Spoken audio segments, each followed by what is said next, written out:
हम सब अपने अपने तरीके से भगवान तक पहुंचने की कोशिश करते हैं। कोई पूजा करता है, कोई ध्यान करता है, कोई सेवा करता है।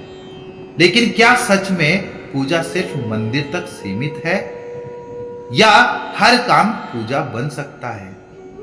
भगवान श्री कृष्ण गीता अध्याय 4 के श्लोक 26 से 30 में यही बताते हैं कि असली पूजा और यज्ञ क्या है। आइए इसे गहराई से समझते हैं। श्लोक नंबर 26 का अर्थ है कि कुछ लोग अपने कान, आंख और इंद्रियों को संयम की अग्नि में समर्पण करते हैं और कुछ लोग इंद्रियों के विषयों जैसे रूप, रस और गंध को त्याग कर इंद्रिया संयम का यज्ञ करते हैं। आज की दुनिया में डिस्ट्रैक्शन बहुत है। Mobile, social media, entertainment. जो लोग अपनी इंद्रियों को कंट्रोल करते हैं वही असली साधक है।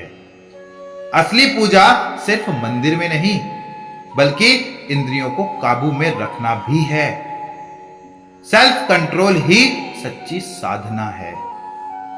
श्लोक नंबर 27 का अर्थ है कि कुछ लोग सभी इंद्रियों और प्राण की गतिविधियों को आत्म संयम और ज्ञान की अग्नि में अर्पण करते हैं। मेडिटेशन, योग, ब्रह्मचर्य और सेल्फ डिसिप्लिन, ये सब आत्म संयम के रूप हैं। ये व्यक्ति अपनी पूरी एनर्जी को सही दिशा में लगाते हैं। जब इंद्रियां और मन संयम में होते हैं तभी ज्ञान का दीपक जलता है। यही आत्म साधना हमें शांति देती है। श्लोक नंबर 28 का अर्थ है कि कुछ लोग दान का यज्ञ करते हैं, कुछ तपस्या का, कुछ योग का और कुछ स्वाध्याय का व ज्ञान का यज्ञ करते हैं। कोई सेवा करता है, कोई तप करता है, कोई मेडिटेशन करता है और कोई ग्रंथों का अध्ययन करता है। हर साधना का अपना महत्व है। पूजा कई रूपों में हो सकती है। सेवा, दान, तपस्या, ज्ञान, ध्यान। हर रास्ता ईश्वर तक ही ले जाता है। श्लोक नंबर 29 का अर्थ है कि कुछ लोग प्राण और अपान, अपान का मतलब होता है श्वास का आना और जाना, कि कुछ लोग प्राण और अपान को प्राणायाम के यज्ञ में अर्पित करते हैं। कुछ लोग भोजन को नियंत्रित करके अपने प्राणों को संयमित करते हैं।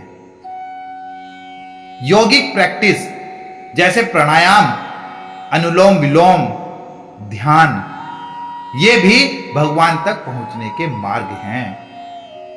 आज की भागदौड़ भरी जिंदगी में सही सांस लेना और सही खाना भी साधना है। प्राणायाम और संतुलित आहार शरीर और मन को शुद्ध रखते हैं। यह भी उतना ही बड़ा यज्ञ है जितना मंदिर में पूजा करना, क्योंकि भगवान शुद्ध शरीर और शुद्ध मन में प्रकट जल्दी होते हैं। श्लोक नंबर 30 का अर्थ है कि जो लोग इन अलग अलग प्रकार के यज्ञों को करते हैं वे सभी यज्ञ का ध्यान रखते हैं और उनके पाप नष्ट हो जाते हैं। भगवान सिर्फ एक ही पूजा को स्वीकार नहीं करते, वे सेवा, ध्यान, दान, योग, ज्ञान सबके अपने अपने रूप हैं। ईश्वर तक पहुंचने का एक ही रास्ता नहीं है। सच्चाई, निस्वार्थ भाव और भक्ति, यही हर पूजा का आधार है। तो गीता हमें बताती है कि पूजा केवल एक रूप तक सीमित नहीं है। कोई सेवा करता है तो कोई ध्यान करता है, कोई दान देता है, कोई योग करता है, सबके अपने अपने रास्ते हैं, लेकिन सबकी मंजिल एक है कि ईश्वर से जुड़ना। अगर हम अपने कर्म, आहार, ध्यान और सेवा को पूजा मान लें तो हर पल भगवान से जुड़ सकते हैं।